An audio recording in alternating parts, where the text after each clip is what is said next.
Welcome back to the channel. Listen, people are starting to wake up to the reality of Ripple, either absorbing Swift or working with Swift. I've been saying this for a long time.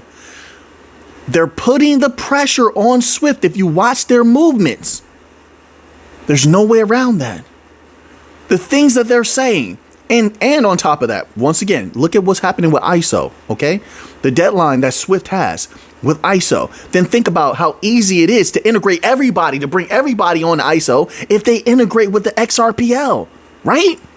I don't know if I said that so eloquently, but you understand what I'm saying? If Ripple works with Swift, the XRPL is a layer for Swift or becomes a substantial element for Swift, then they all come into compliance in any type of way that is needed. They know that. They lack in everything that the XRPL has. And on top of that, they know, and this is one of the reasons why Ripple is always hinting at, well, we have so many central banks. We can't name them, but we have a lot of them. They're not saying that for you and I, although you and I like it. We like it a lot. We like it a lot.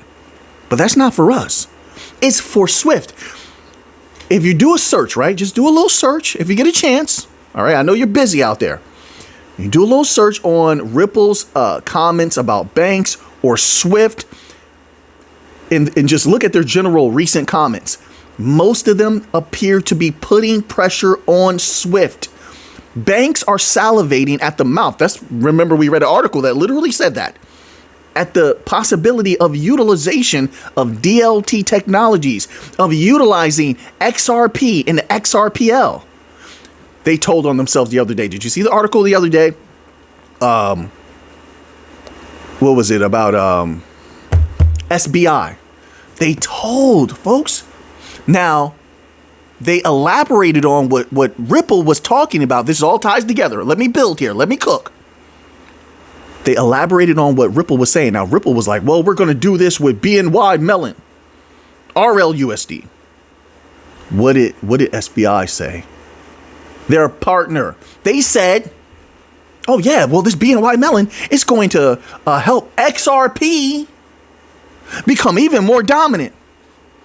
What? Why'd they say that?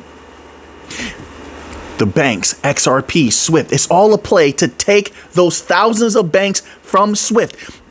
If you're working with the oldest bank, you don't think that has some influence? Ripple is right now trying to get the banking industry in a headlock. And once they do, Swift will be waving the white flag. They're already crawling on their knees.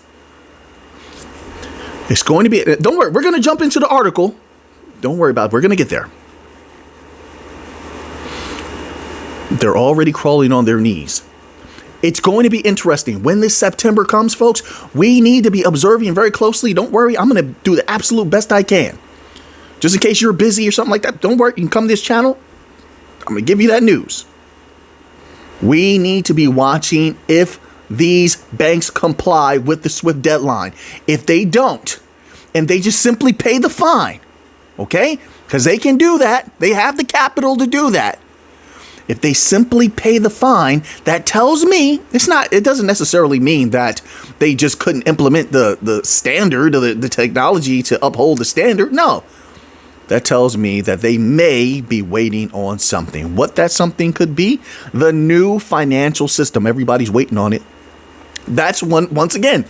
If they were not waiting on it, why didn't they absorb and utilize all the offerings from the legacy system? They had their DLT offerings. They were trying to match us. They couldn't catch us. Bars. They were trying to match us. They couldn't catch us.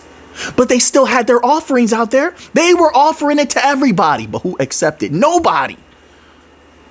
Why is that? There's a reason for that, folks. Let's read this little tidbit here. Let's see if they unveil anything that we don't know. But the people are waking up. They're starting to look into this because more and more evidence is coming out that's solid that at some point Ripple could absolutely either dominate Swift outright and take over, or I think what's more likely is that Ripple is going to work with Swift in a significant way. No guarantees. All right. I'm not an absolutist. I'm just saying that is where it seems everything is leaning right now. So this article begins here. Bear with me. Let me scroll down. This article is titled XRP News Today. Ripple XRP could become Swift's alternative settlement layer. Vincent Van Code, a prominent software developer and vocal supporter of blockchain adoption, has sparked a significant discussion within the XRP community with a recent claim. In a post, Van Code suggested that Swift, the global financial messaging giant, may soon announce its intention to use Ripple. And if that happens, I'm not the first. I won't be the last researcher into this. Then a lot of us have been saying this for years. We were correct. Big W for us. Big win for us. I love every second of it. Folks, you got to understand the hard work, the stress that has gone into years of research. Even when we weren't on the internet, we're doing this.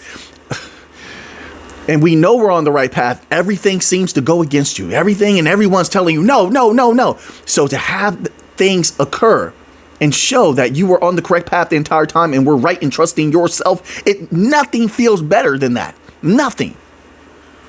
It's been a long, hard road for sure. But there were individuals who were onto this path even before I was. I feel like I've done my fair share as well. It says, may soon announce its intention to use Ripple XRP and XRP as an alternative settlement layer for interbank payments. Woo! Let me let off the steam. That's that.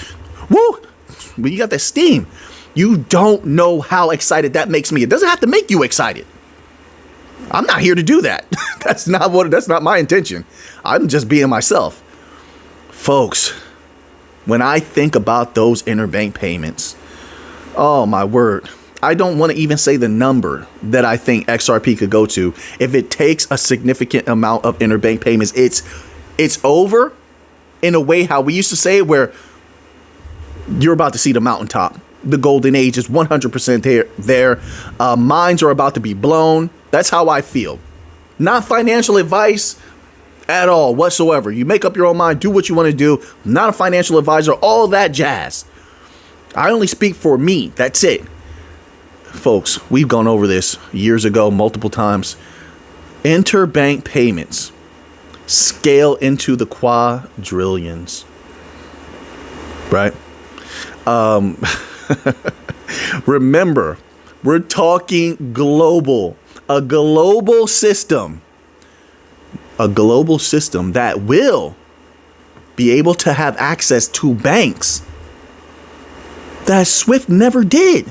Don't get me wrong. Swift has tons of banks. No doubt about it. They definitely do. But they've never had the global reach that we can have. They're losing reach. They don't have global reach anymore. Not the way they used to, and it's going to be increasingly decreasing. That's a funny way to put it, isn't it? But it's true. Very accurate. Because, once again, this country doesn't want to use that country's system. They don't trust them. That country doesn't want to use this country's system. This is happening all over. This country over here doesn't want to lose currency dominance because they're battling for currency dominance with the US dollar. So they must ensure the euro stays strong. All of this friction plays right into our hands. So then they need interoperability. They need to overcome that aspect of being a siloed system, all these silos surrounding. So then it continues on here. It says, this potential move could significantly reshape the global financial landscape. For years, Ripple and Swift have been seen as competitors in the quest to modernize cross-border payments. If that's the case, and you look at the advancing of both of them, then who is in the lead right now? As far as advancements in technology, compliance, speed, liquidity, I mean, Ripple can do everything Swift can do, but better. How does Swift compete with Ripple into the future now that the XRPL is about to be unleashed fully? And once Ripple begins bringing in, or not bringing in, I'll just say announcing, because they have so many NDAs. Once those NDAs are up and they start announcing bank after bank after bank, that's going to bring a lot more business. Many more banks are going to want to be a part of that system. They're not going to want to be left behind. Then you have the Bank of International Settlements, who sometimes behaves as though they want DLT to win. They're constantly telling the banks, hey, if you don't integrate with the new financial system, DLT technology, you're going to be left behind. Not maybe you'll be left behind. We think you might get left behind. No, they're saying you will be left behind. It's the bank of all banks. They give orders. They, shape majority of the direction a lot of these banks go in. You see what's happening with the ECB, right? The ECB, despite all of their pushback against, stable coins, etc. I mean, they did call it unsound money, didn't they? Something like that. They're still going to use stable coins.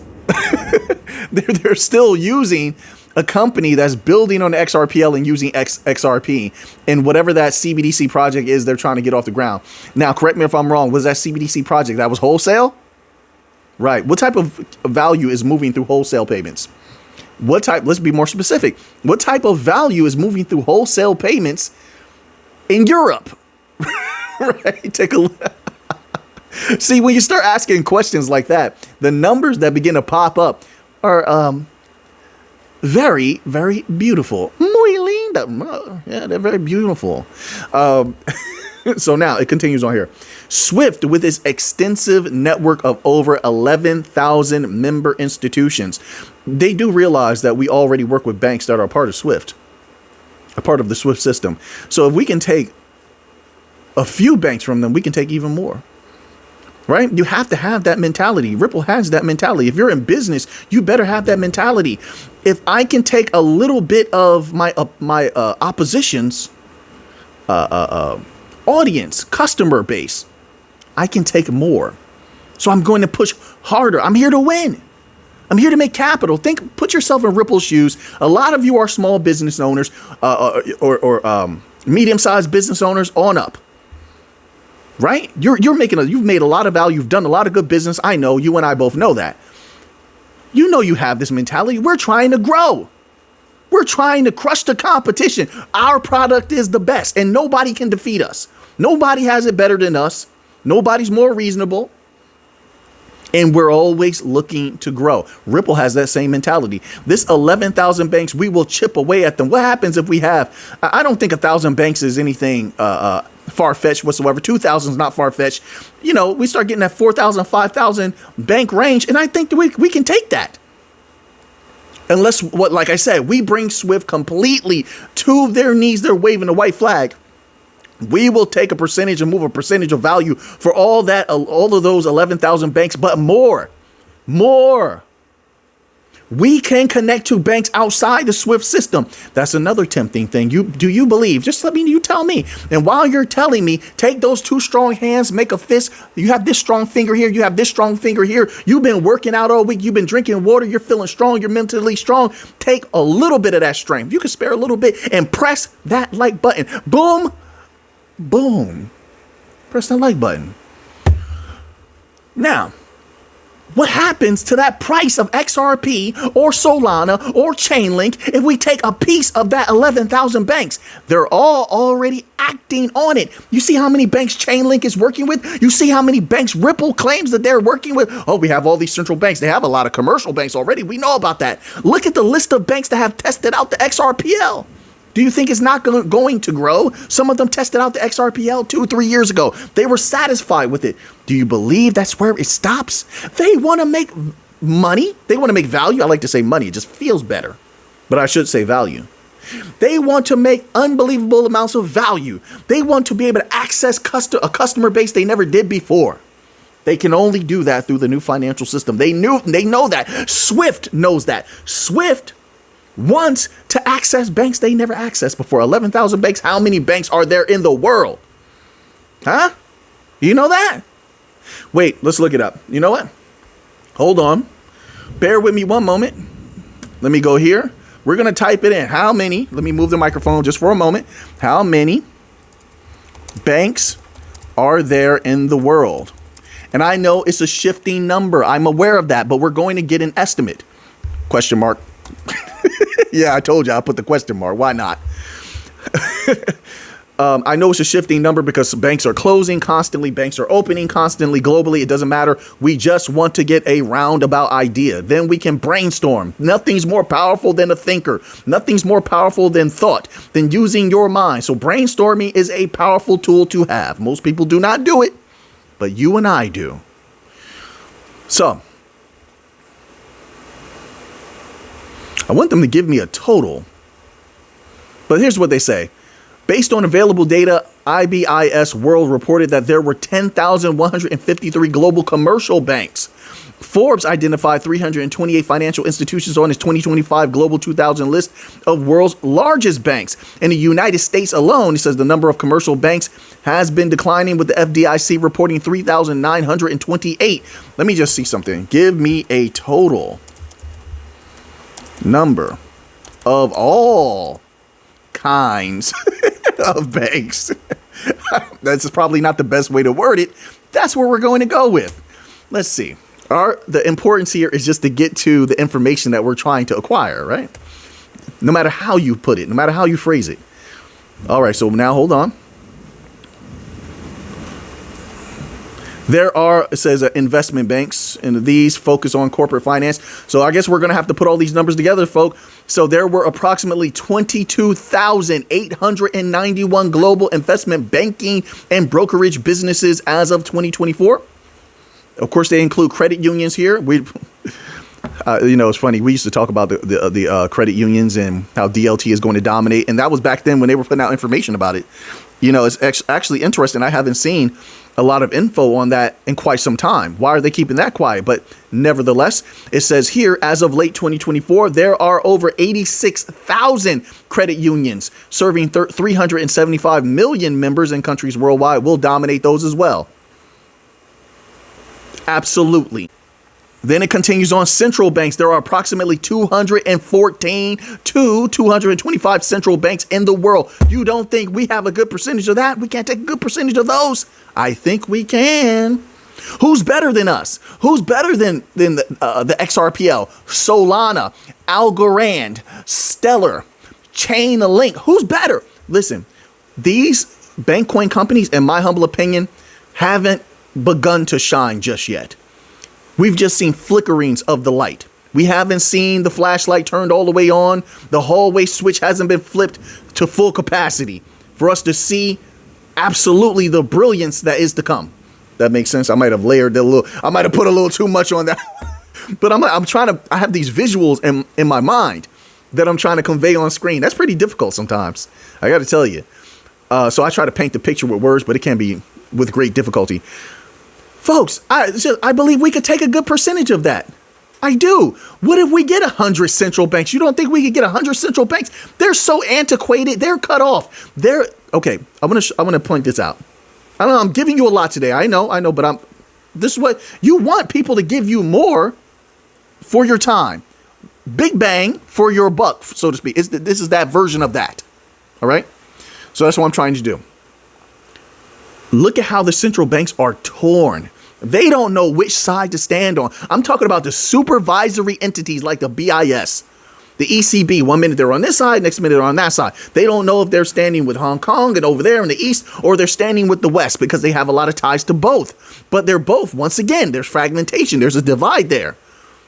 Right now, there's this energy of pick a side, and they don't know what to do. So what are they probably most likely going to do? Use the new financial system to connect everything together neutrally. They don't have to pick a side anymore. They just use the XRPL, or they use Chainlink, or they use Stellar, or they use Algorand, or Hedera. We see Hedera's making big movements lately. Maybe they use them. Look into it. Look all of this stuff up that I'm saying. All right. So now there's that. You know what's? I don't know how long this video is now, but there was powerful news today. Powerful. Now look at this. This is a separate article. All this coming out at the same time. Why?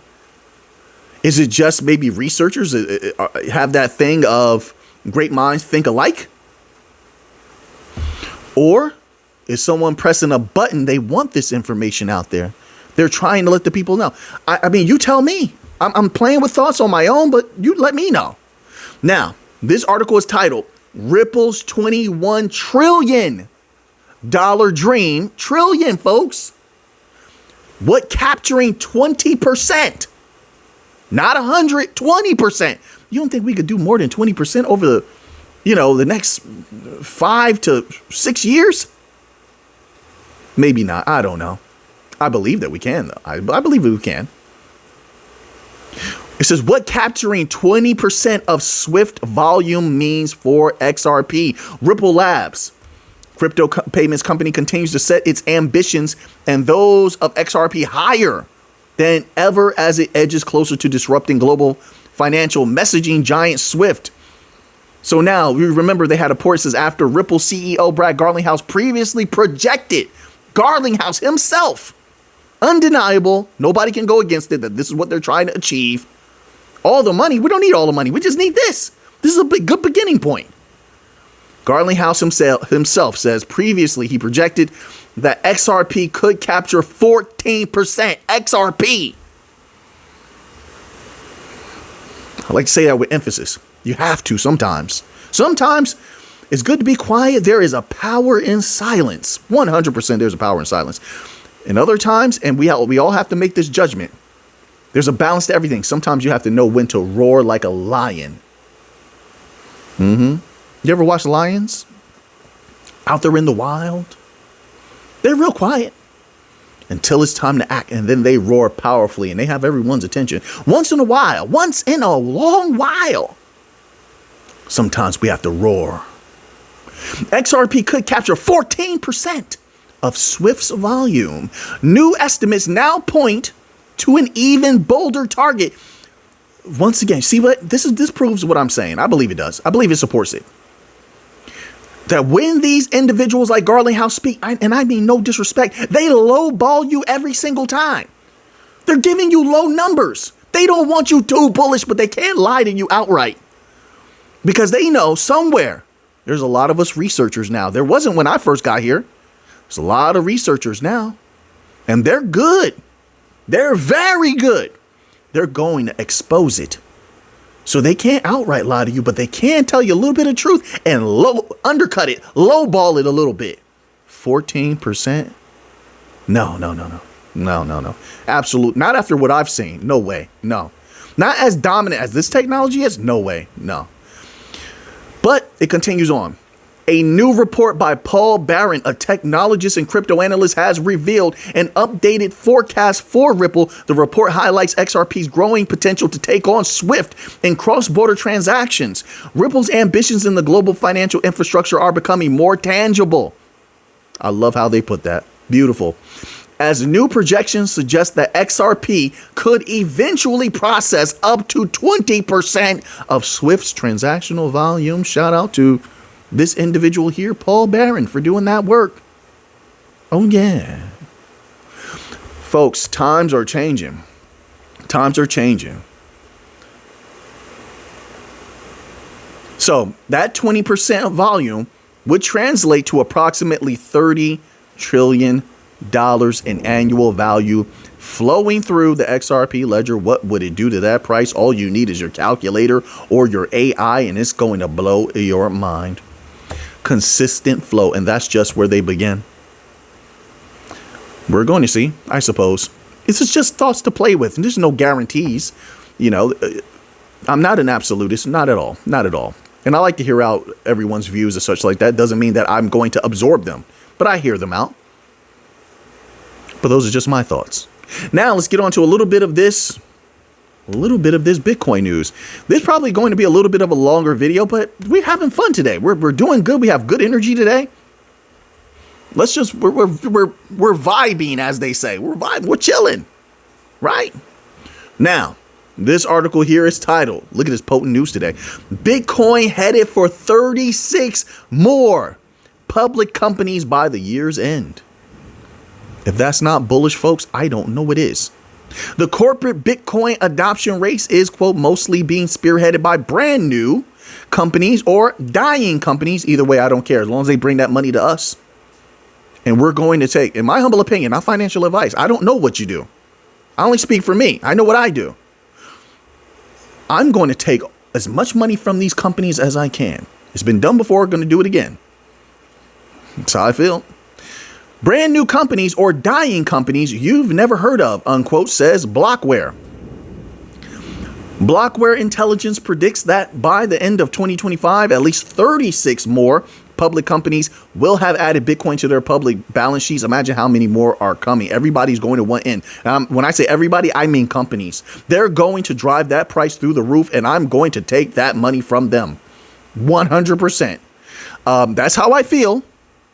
Quote, this is just the beginning. So then where does that price go?